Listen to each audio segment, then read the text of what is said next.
Welcome to Birds of Prey Sports, where we cover Orioles and Ravens news weekly. We're your hosts, Jared and TJ. And in this video, we'll be covering the Orioles versus Blue Jays series, the kind of the beginning of, I won't really say the beginning. The Rays series is really the beginning of it, but the beginning of our gauntlet of June, where we play the likes of the Blue Jays, the Rays twice. We play the Yankees. We know how good the Yankees have been doing. We play the Astros. Astros haven't been doing that good, but, you know, still the Astros, never know what they got up their sleeve. Maybe it's a buzzer. You're just saying, anyways, we gotta play the two best teams in the MLB. We gotta play like I said, the Yankees. We gotta play the Phillies. The Braves, they lost Acuna, but they're still pretty good. So we gotta play a lot of good teams this month. So this is really kind of a taste of what we're gonna get. The start up with a 4 game series in Toronto. Then we're going to a 4 game series in Tampa Bay, and this Toronto series was kind of up and down. It was really a tale of like two teams almost, between what the Orioles can be and what the Orioles are sometimes, and it's kind of frustrating because like all 4 games I think we could have won, at least guaranteed at least three, but unfortunately we only take two, which isn't the worst. I mean, we didn't get swept or we didn't lose a series, so I'll take a split over a series loss any day, but um I guess we're just gonna get right into the video here. Or get into the stats, I should say. You see my screen? Yep. All I see right. it. So game one of the series. Who was on the mound for us? Rodriguez is on the mound versus Kevin Gausman, an old foe. Everyone knows Kevin Gausman. Pitched for us for I want to say since 2013 to 2018. I'm not sure. And then I think we after that we traded him to the Braves. But anyways, the Orioles get started the scoring early in the top of the second. Santander hits a 2-run shot to make it 2-0 Orioles. Varsho triples to right. Springer scores to make it 2-1. But Cowser doubles to left. Santander scores to make it 3-1. Hayes hits a 2-run shot to make it 5-1. Guerrero homers to make it 5-2, but the Orioles do the rest of the scoring. Hayes hits another home run to make it 6-2. And Arias he's on a little bit of a tear. He hits a home run as well to make it 7-2. Um, our top hitters in the day. Um, let's see. Santander goes 2 for 4 with 2 RBIs, a home run, and 2 runs scored. Cowser goes 1 for 4 with an RBI and a run scored. Hayes goes 2 for 4 with 3 RBIs, 2 home runs, and 2 runs scored. And Arias gets one at bat. He goes 1 for 1 with an RBI, a home run, and a run scored. Doubles. Henderson gets his seventh. Cowser gets his 12th. Santander gets his 11th home run. Hayes gets his first 2 home runs of the year, and Arias gets his third home run of the year. Arias shown a little bit of a power lately, and it's kind of nice to see. Our guys who've been struggling, really get it together. Or starting to get it together. Like Hayes and So, but Hayes has been dealing with some injuries, so we know Hayes' capabilities. He's a good player. He may not be an elite player, but he's definitely good for us, especially in the field. Um, but anyways, our pitchers, thank God, it's only 3 guys. We feel like lately it's been like 10 guys. It feels like going out there and pitching for us, especially that Saturday game versus the Rays. But Grayson Rodriguez absolutely does great today. 6 2/3, 7 hits, 2 runs, one was earned, 4 strikeouts, and a home run given up. He gets the win, his sixth on the year. He's 6-2. Cano gets the hold. He goes 1 1/3, zeros across the board. So Cano was pitching. He was pitching really good in this game. And then Aiken pitches the ninth. He goes 1 inning, gives up a hit, but no runs, no earned runs, no walks, no strikeout, one strikeout. And we win the game 7-2. So, just a dominant outing from Grayson. Grayson has looked better, as the season has gone on. He had that one bad outing in Anaheim, and then, he got put on the IL after that, and then came back, seemed to struggle with his command, but he seemed like he had everything going. Didn't have the strikeout pitch going, maybe only 4 strikeouts, but he was just getting the outs that were needed, and sometimes that's all it takes. Even if it's a pop out, fly out, base hit, double play, whatever, I don't know, so, kind of give me a reaction in game one of the series and, how excited you are for Grayson moving forward, if he's continuing to find his command. I definitely do think Grayson is finding his command. He has his ERA back to, it's average. I won't say it's decent. It's average. It's not abnormally high like how it was at some points last year, but I feel Yeah. like he's really starting to find his stuff and he's really starting to look good, and that's great for us because we lost Means. We Yeah. lost Means and I think we lost Wells. Wells, yeah, Wells as well. We lost Wells as well. So, And it's then and good then to have. Brad and then Bradish is kind of like MIA Yeah. right Oh yeah. now. Like they said he's just getting extra rest, but you'd want to be careful with him. Yeah. So it's good to have Grayson step up, with, you know, two but three-ish of our pitchers sort of going through injury troubles.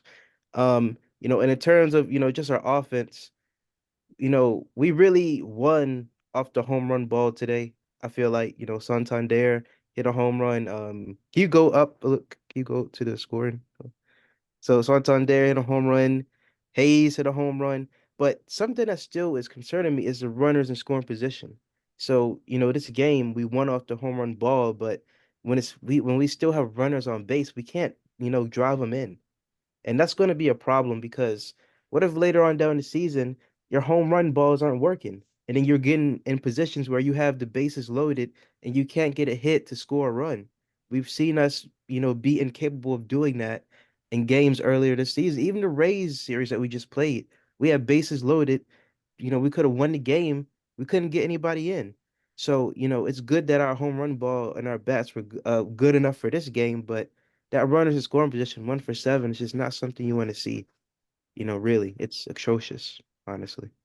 Yeah, you've kind of shared some sentiments of like a lot of Orioles fans on Twitter, because they're kind of like feeling we're kind of almost home run or bust, which Yeah. is, if you have the sluggers to go ahead and do it, then I guess that's fine. But we don't have like a constant power threat. Gunnar obviously leading the, up in the leaders, when it comes to home runs, but it seems like his home runs come in bunches. Like his home runs aren't scattered throughout. He won't hit like a home run a series. Like maybe it'll be like, he'll hit the 4 home runs in one series or whatever. That's why he's kind of leading this way. So and Santander is kind of the same way. So like we don't have like an Aaron Judge or whatever, like a Giancarlo Stanton, like how the Yankees have. So I mean, but I guess it's just this game is just a stretch of streaks. I don't know, but um, yeah, we definitely got to get the runners scoring position number up, because we want to be unstoppable. You want to hit the home run and you want to play small ball. So you do a mixture of the two, you'll be an unstoppable team. So, anyways, we're gonna move on to game two of the series. As the Orioles dominate, you know, the Toronto Blue Jays 10-1. You know, I want to say something, but I don't. Oh, look at the Yankees. They're winning, freaking jerks. So we're gonna be like Skank. four. We're gonna be 4 game or 4.5 games out. Anyways, Rutschman gets this scoring started in the top of the third. Kessler's Rutschman. God, I can't talk. Rutschman singles. Rutschman singles to center. Kessler scores to make it 1-0. Mountcastle then proceeds to hit a 3-run shot to make it 4-0. Rutschman singles. Ryan Henderson scores to make it 5-0. Mountcastle hits another home run to make it 7-0. Santander doubles. Henderson scores to make it 8-0. George Springer does his best Chris Paul impression. He hits a home run to make it 8-1. And then Norby gets his first career home run to make it 10-1. And we just absolutely own the Blue Jays in this game. But anyways, our top hitters in the day, Henderson goes 1 for 3 with 2 walks, and 3 runs scored. Rutschman goes 2 for 4 with 2 RBIs and walk and 2 runs scored. Mountcastle goes 2 for 5 with 5 RBIs, 2 home runs, and 2 runs scored. Um, Kaiser doesn't get a hit, but he gets a walk and scores twice. Norby goes 1 for 4 with 2 RBIs, a home run, and a run scored. So congratulations to Connor Norby for getting your first career home run, your first career RBI, your first career hit. You got it all in the same at bat. So, he looked more That's locked in clutch. this game. Yeah. Yeah, absolutely. Absolutely. You remind me, I think that's our third guy who's hit their first career home run off of the Blue Jays because Adley did it in 2022. Um, Terran Vavra did it in 2022 as well. Norby did it this year. Um, I was gonna say Gunner, but I think Gunner hurt against the Blue Jays. I mean, I was not. I'm sorry, the Guardians. I think this is their third. First home run versus them. So, Mhm. hopefully they continue to give out home runs like that. But anyways, our pitching line: Corbin Burns goes 7 innings once again, 4 hits, 1 run, 1 earned run, 1 walk, 5 strikeouts, and a home run given up. Burns gets the win. He's also 6-2 on the year. Jacob Webb goes an inning, zeros across the board. Nick Vespi goes an inning, 1 hit, no runs, no earned runs, no walks, no strikeouts, and a home run, no home runs given up. So Nick Vespi finally getting some action this year. He's been sent down like crazy. I feel like every time he gets called up, he's sent down a day later. So, you know, um, which is proves true later in the series. um, so anyways, I forgot to go over this. Doubles, Santander gets his 12th, Hayes gets his fifth, Henderson gets his eighth, Mountcastle gets 9 and 10 home runs on the year. And Norby gets his first, like I said. So, you know, better with runners in scoring position in this game. 4 for 8. So you're 50%.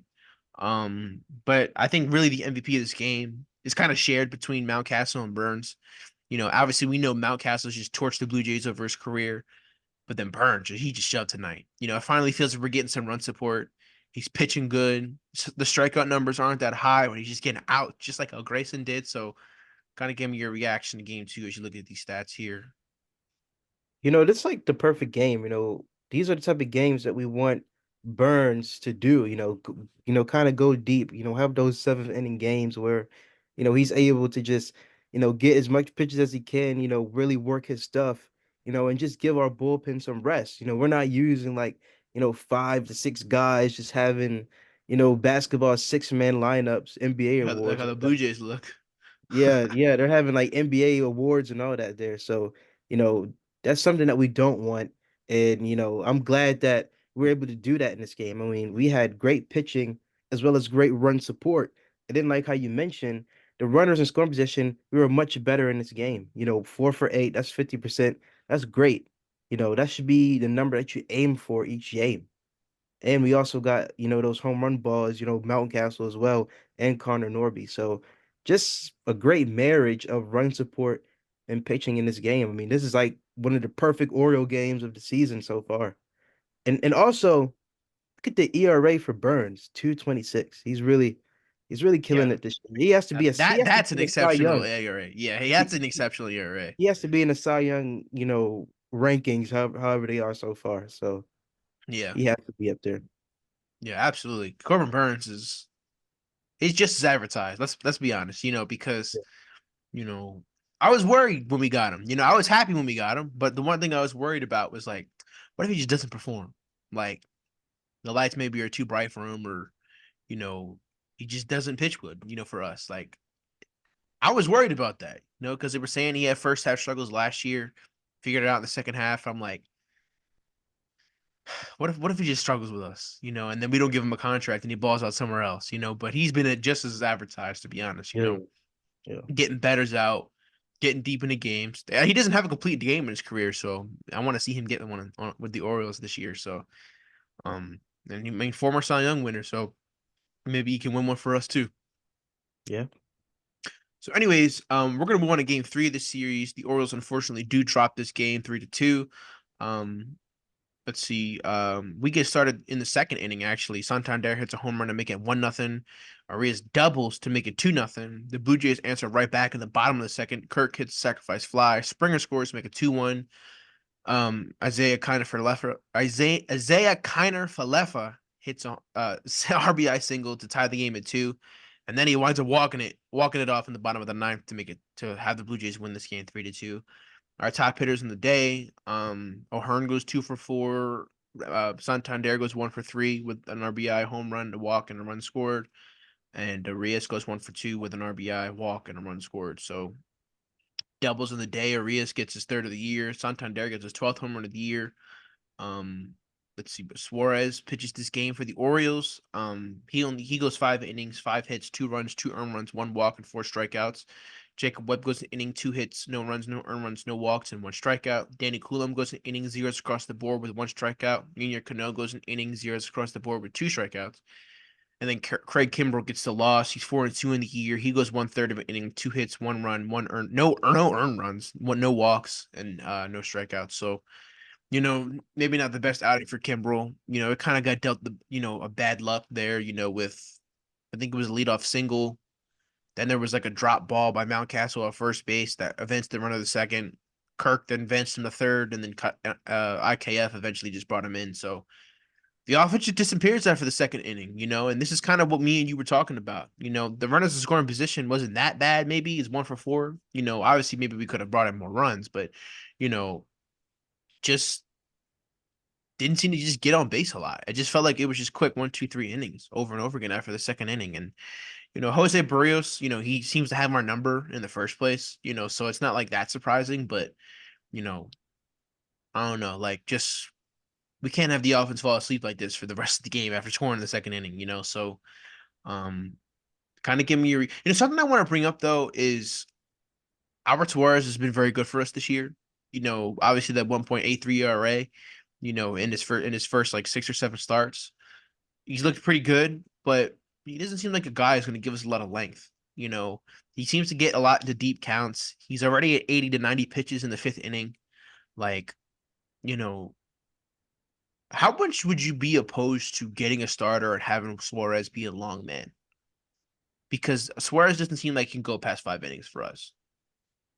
I wouldn't be opposed to that at all. And, I feel like that's definitely a direction that we're going to take, coming towards All-Star break. We definitely have the assets to do it, whether Yeah, it's the farm system or, players on the roster. I definitely see us going in that direction. Now there could be a lot of people we can go into, but I do see that. And getting into my analysis of the game, I mean, honestly, the pitching was not that bad. I mean, they right. scored in the second inning and didn't score again into the ninth. So for the majority of the game, I mean, the pitching pretty much did its thing. But again, it's our bats. Why are we falling asleep? We just went 50%, runners in scoring position in the previous game. Now we're 1 for 4. And it's unacceptable, it really is. What are we going to do against these better teams that have, Cy Young caliber pitchers? Are we going to stay in Baltimore and have our ghosts, bat for us, in New York or in Tampa Bay and stuff? So again, the runners in scoring position is something we need to work on. Yeah. And not having these long stretches where you're just not scoring. It feels like the Orioles do that every once in a while. So, as long as it's not consistent, I'd rather not see it at all. So, you know, only reason I brought up that Suarez question, I'm sorry I'm transitioning here, but it's because we're going through a deep stretch in June where we only got one day off. So it's like, do you really want every fifth day to be you're using 4 or 5, guys, bullpen guys when you don't have a lot of days off, for 4 innings? So I think a long man could save the Orioles bullpen because it didn't save us last year because we didn't have a long man. So kind of my reaction. Just we could make a different video about that if you want to, but possible trade candidates. But anyways, we're gonna move on to game 4 of the series, the final game of the series, the rubber match. Well, not really the rubber match, but look at the Blue Jays aren't looking to get. They're not looking to lose this series, and unfortunately, they get what they want. Guerrero hits a 3-run shot to make it 3-0. IKF singles to right. Varsho scores, make it 4-0. Rutschman hits a home run to make it 4-1. Clement singles to make it 6-1. It's a 2-run single. Rutschman hits a 2-run shot to make it 6-3, and O'Hearn hits a 2-run shot to make it 6-5. But the Orioles, that was with 2 outs, so you couldn't ask the Orioles hit back-to-back home runs there. Anyways, our top hitters in the day: Rutschman goes 2 for 4 with 3 RBIs, 2 home runs, and 2 runs scored. Um, it's kind of it. Connor Norby goes 1 for 3, so he gets another hit. O'Hearn pinch hits. He goes 1 for 1 with 2 RBIs, a home run, and a run scored. And that's kind of all our hitters, our top hitters in the day in this game. Henderson gets a double, his ninth on the year. O'Hearn hits a home run, his eighth. Rutschman hits his 11th and 12th home runs of the season. Our pitching line, Cade Povich makes his MLB debut in this game. He gets the loss, unfortunately, his own one of the year. He goes 5 1/3, 5 hits, 6 runs, 6 earned runs, 4 walks, 2 strikeouts, and a home run given up. Dylan Tate goes 2/3 of an inning, 1 hit, no runs, no earned runs, no walks, and a strikeout. Keegan Aiken goes 2 innings, 1 hit, no runs, no earned runs, 1 walk, and 1 strikeout. So, Cade Povich, had a little bit of command issues, obviously with the 4 walks. He had the 2 strikeouts. You're gonna probably look at this and say, "Wow, this was a terrible outing." He gave up 6 runs. But there is plenty of context to this outing because let's see, the 3 runs given up in the third, those are on him. He walked the guys, gave up a 3-run home run. That's on him. But this run in the fourth was really stupid because there was 2 plays in a row where it was hit into a triangle where the first baseman, second baseman, and right fielder didn't call for the ball and it dropped. So literally 2 plays in a row. I'm not even kidding. It's literally 2 plays in a row and a run scores. And then Dylan Tate doesn't hold the runners in the sixth, drives them both in. So that adds to Cade Povich's numbers. So kind of give me your reaction to looking at the stats here and Cade Povich's debut in this game.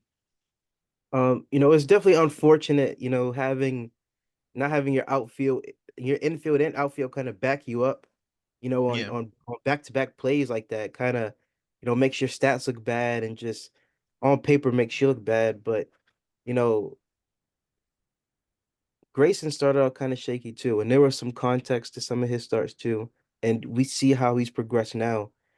I feel like Povich can be the same way. He can progress now. He still has a lot of time, to get to, a good groove, get his stuff right, get in the lab, get with the, pitching coaches and all that. So I don't necessarily see this start as a bad start, but, something to really work off of. But Yeah. something I am getting really worried about is Dylan Tate. I mean, this is his second shaky start in a row. He kind of led to our loss against the Rays this past Sunday. And, Hmm. you said that he couldn't hold those runners today. So, I'm kind of getting worried about Dylan Tate. I would like to see him on his team, but, if he keeps struggling like this, I could see us probably trading him, honestly. So, Yeah, uh, obviously he was dealt kind of a bad hand, with the injury last year. Didn't pitch all of last year. They saying that he's losing velocity a little bit, coming into this year. So, I guess we're just gonna have to see. Maybe just something we're gonna have to work out. But are we really the team, to let just guys just gonna have to work out? Like, how long are you gonna work guys out until we lose a division? yeah, yeah, So um. I still have faith in Dylan Tate. He still has nasty stuff. Like I go back to his outing versus the White Sox where he just looked unhittable. If he could just rekindle that and do that for the rest, because bullpen guys are going to have bad outings every once in a while. Good bullpen guys. They're going to have bad outings every once in a while, but you don't want it to be consistent. And even though the earned runs weren't on Dylan Tate, he still gave up inherited runners. And I know it's probably not the best situation to come into as a reliever with two runners on base and scoring position, but it's your job to get the outs though. Like even though those aren't your runs, they're runs still, and you gave them up, so and then on top of that, they're charged to a different guy.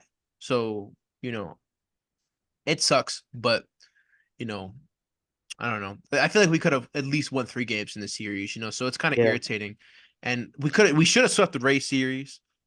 We should have taken at least 3 in these Blue Jay series. So now we're leaving, at least 2 wins on the board in these first 2 series in this long stretch. So if this stretch is going to be, where our losses are easily are winnable games, it's going to be a little bit frustrating. So there's no reason to overreact though. The Orioles are still a very good team. They're still very talented. They're going to win a lot of games. They'll probably win 100 games again. And if not, they're going to be up in the upper 90s. But the Yankees just can't lose, man. Like we're about to be 4.5 games out tonight. Apparently Juan Soto got hurt tonight, so maybe, you know, I don't want to say luck's on our favor, because that seems like kind of a jerkish thing to say, but the Yankees haven't been dealt the injury bug that we have, So I guess maybe they lost Cole, but he's coming back though, so hopefully it's nothing serious for Soto. We want to see these teams of full strength going at each other, but we're obviously not at full strength, with Bradish out. Well, Bradish isn't out, but Means and Wells are done for the year. Kramer, he's hurt by the way as well. He's in the IL, so it was like our starters are just dropping by the day. So we gotta protect Burns and Rodriguez's arms. Any way possible. Put him in a cryo chamber or something for all I know. Until there starts. For the whole rest of the year, like they can't do anything else besides being in those cryo chambers and coming out and pitching. And that's it. They got to be robots up until October. So, anyways, that'll be our recap of the Orioles versus Blue Jay series. Like I said, a few winnable games that we dropped, but at least we split the series, so at least we didn't lose it, so hopefully the bats can get hot again in Tampa. You know how I feel about Tampa Bay, that cursed ass place. I don't like Tampa Bay, and I hate going there for 4 games. So yep. unfortunately, we're doing that. So, but anyways, all our social media links will be in the description below. On Instagram, we post lineups and final scores. On Twitter, we do game breakdowns for the Orioles and Ravens. Um, don't forget to subscribe to our second channel, Casual Cinema, where we rate movies from our casual perspective. Plenty of movies coming out. Me and teacher are excited to see all of them. And we're Birds of Prey Sports, and we're out. Well.